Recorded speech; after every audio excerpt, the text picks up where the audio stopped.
All right, guys, so in today's video, I'm going to go over fuel pumps. We'll talk about the different style fuel pumps that Volkswagen used on Type 1, early Type 2 engines. I've got a couple of push rods laid out here and some other parts. We'll go over kind of the difference between a alternator and a generator fuel pump and what you need to change out if you were going to do that swap. So on the cart here, we've got all the parts that laid out that make the fuel pump operate. I've got a couple fuel pumps. I've got a couple of fuel pump push rods. I've got the guide, and then I've got the distributor gear. And I'll kind of go over this. If we look at fuel pumps, Volkswagen basically used two different fuel pumps throughout the years, or two different style fuel pumps throughout the years. On everything 40 horse and newer. I'm not going to go into 36 horse on this one. Just kind of 40 horse and newer, so that we stick with one type of block. So if we start with the early stuff, the early Volkswagen Beetle and buses would have had a fuel pump that looked like this. And you can see it's got a lot of bolts going around. It's a pump that can be disassembled and rebuilt pretty easily.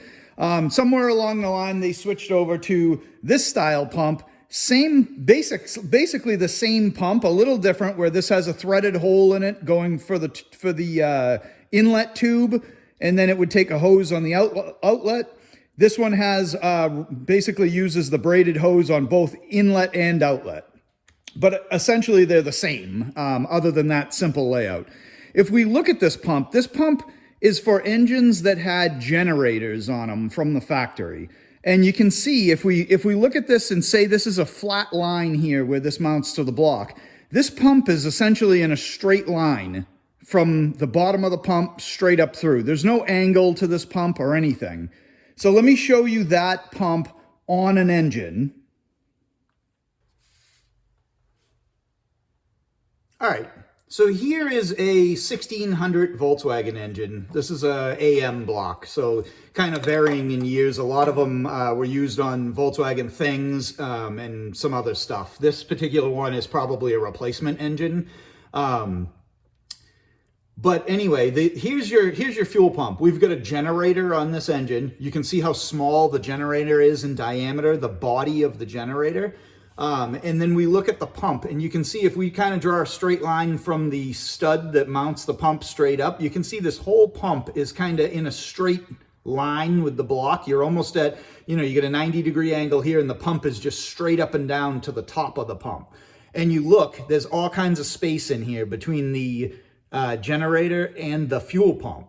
So this is a early style fuel pump, probably as late as you can get on Volkswagen. This is probably a early 70s engine, 72 or so, but with a generator. So that's your generator, fuel pump, generator, straight fuel pump, early style.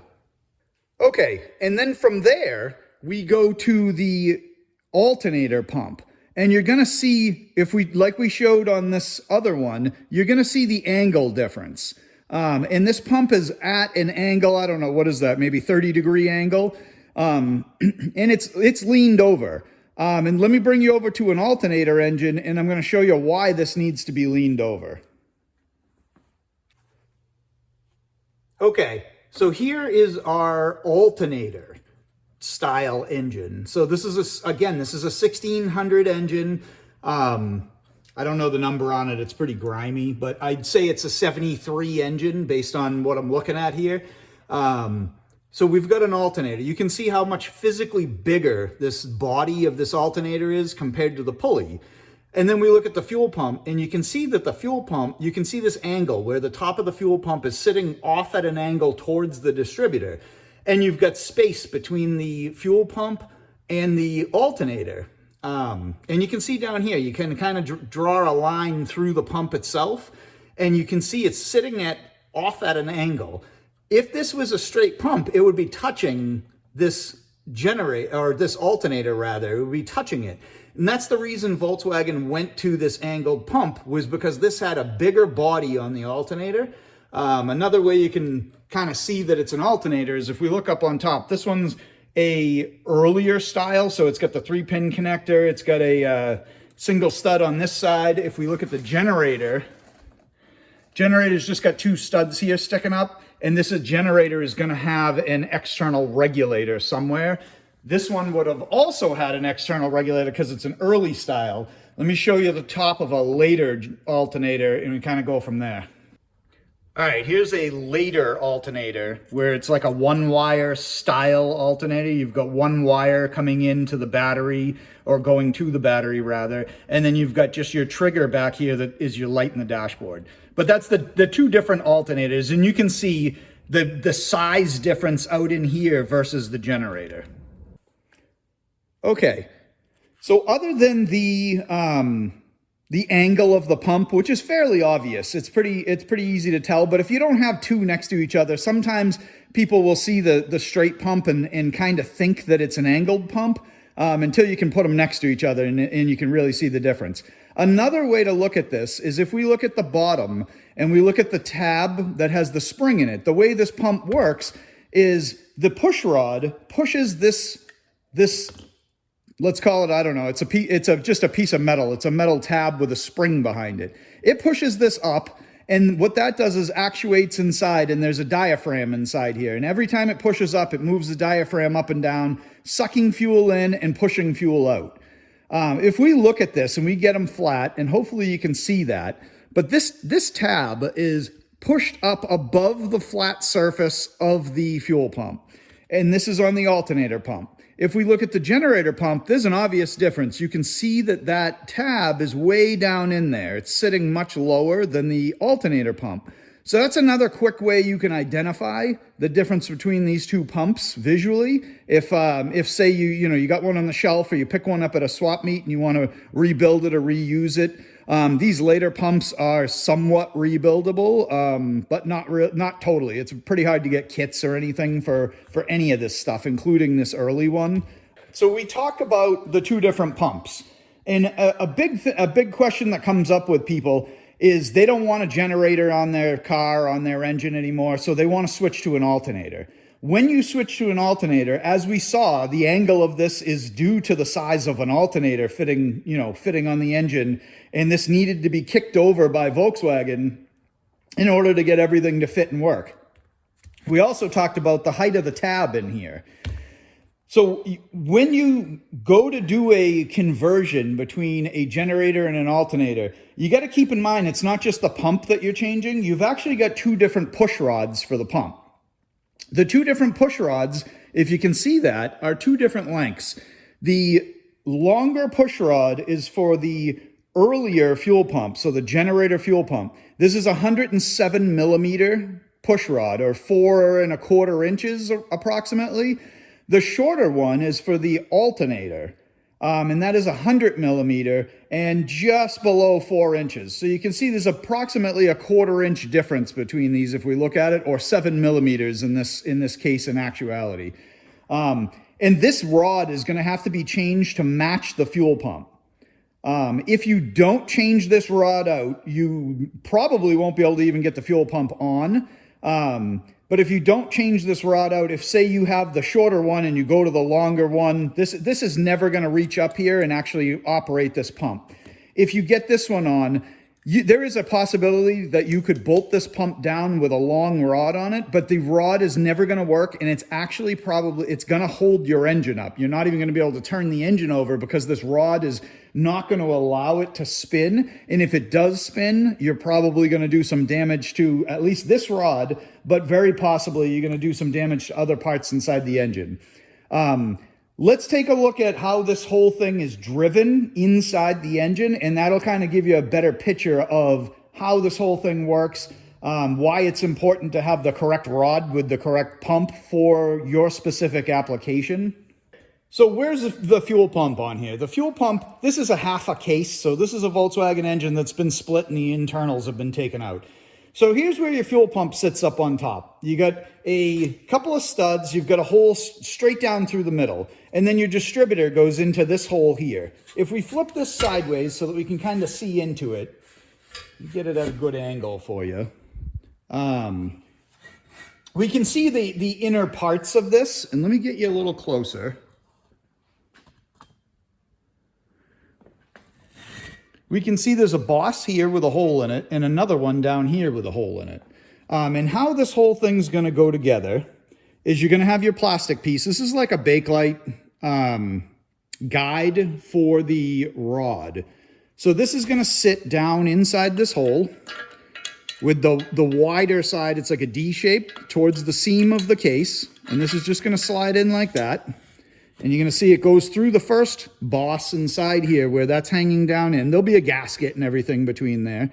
And then you're going to have your distributor drive gear is going to sit below that in the second boss. So if we take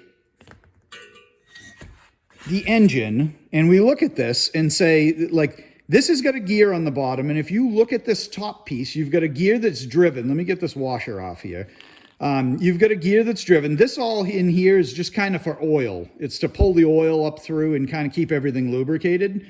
But this gear here goes down to your distributor drive timing gear. This is the distributor drive gear. This is going to mesh with your crankshaft. The brass gear on your crankshaft, if I can show you, I got a crankshaft out here that actually came out of this engine. And you've got this brass gear here. This back one is going to be for your camshaft. This front one is going to be for your distributor drive. So it's going to sit over here and mesh in with these teeth. And if this is up and down, which it's kind of it ends up sitting at an angle down in here like this. But it's just a brass gear. And as this crankshaft spins, it's going to turn, I don't know what direction I'm going here. I'm kind of backwards. But it's going to turn this distributor drive is what's going to happen. It's going to rotate it when these two gears mesh, okay? So that kind of gives you an idea of that. And keep in mind this is a brass gear because that's going to be kind of important as we keep going through this conversation. Okay, so our distributor drive gear, this piece right here, has a spring on top to put pressure on the bottom of the distributor, is going to go down the distributor hole in the engine. There is a washer that goes on the bottom of this drive. The purpose of this is to kind of give it a little bit of something to sit on, and this can be a wearable item where it's not wearing the block or the part. It also acts as a little bit of a spacer to dial in the space between the brass gear and this steel gear so that you can get them exactly right. We're not going to go over that right now, but so let me get this down in here. When you're doing this when the engine's apart, it can be kind of tricky because if you look, as I put this down in here, this washer wants to fall off.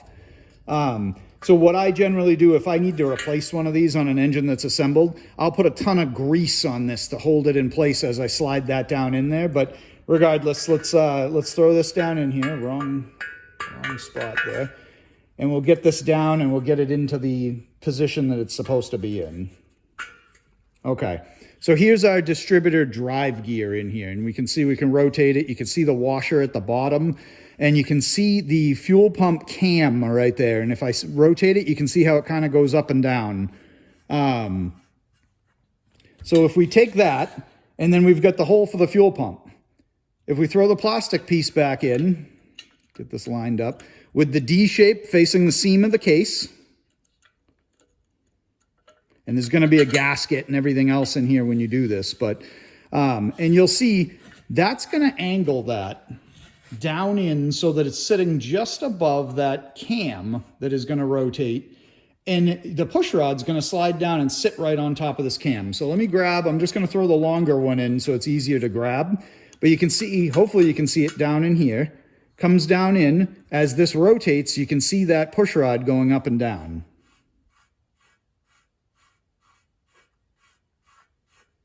So now if we stick the shorter push rod in, you're going to notice a huge difference here. And if you look up here at the top, you can see the difference in height right here.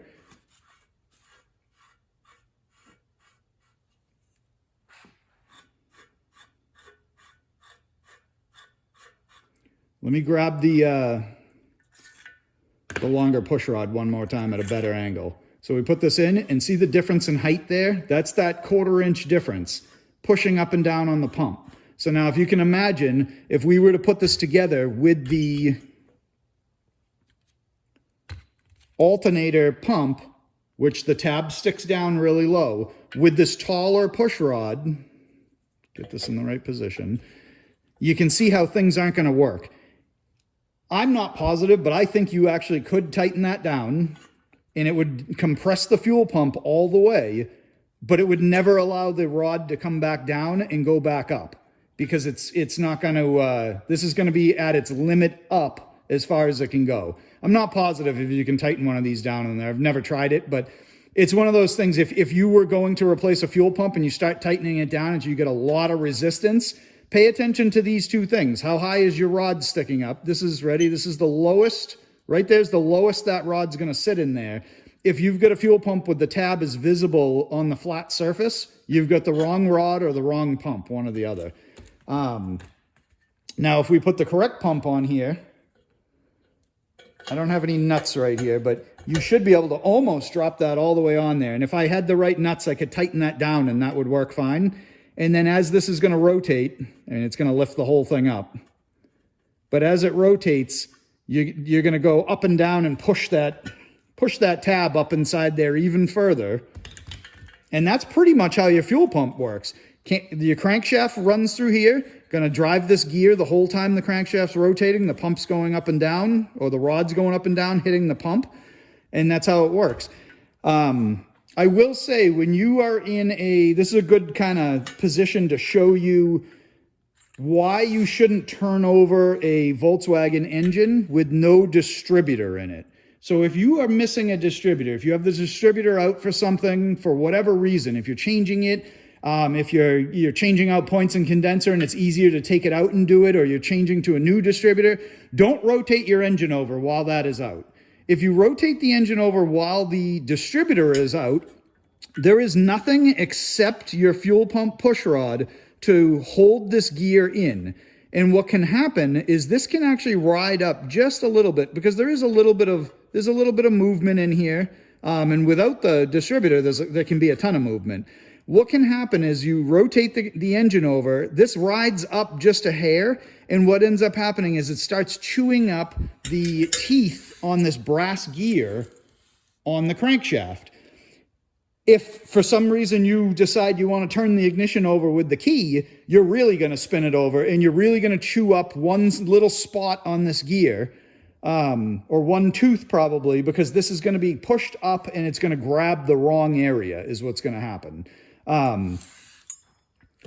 So I just figured I'd kind of throw that tip in there just to kind of make sure that, people understand that and you don't want to do that. All right, guys, so that's it for this video. Kind of a short one this week. But I had some pumps out for something else, so I figured I'd kind of go through this while we had a chance. We talked about the different styles of fuel pumps, not a whole lot there. We talked about the brass gear and how to be careful not to destroy that in different manners. And then we talked about alternators and generators and the difference. So make sure if you're going to do a alternator conversion to your engine, going from a generator to an alternator, make sure when you do that, you order a pump and you order this short rod at the same time, because otherwise this whole thing's not going to work for you. You're going to get your engine out, you're going to get your alternator off, and then you're going to be stuck because you can't fit it because the fuel pump's sitting too far over with the straight one, and you have the wrong rod on top of that. So it can kind of snowball. You end up going from, I got an alternator, I'm excited, I'm putting it in, you realize you got the wrong pump, you go buy a pump, then you find out the pump won't actually function or fit on the engine. So kind of a good thing to look at and pay attention to. I don't know how common this knowledge is. It might be real common, but this is my take on it. Appreciate you watching. Hope you guys have a good day.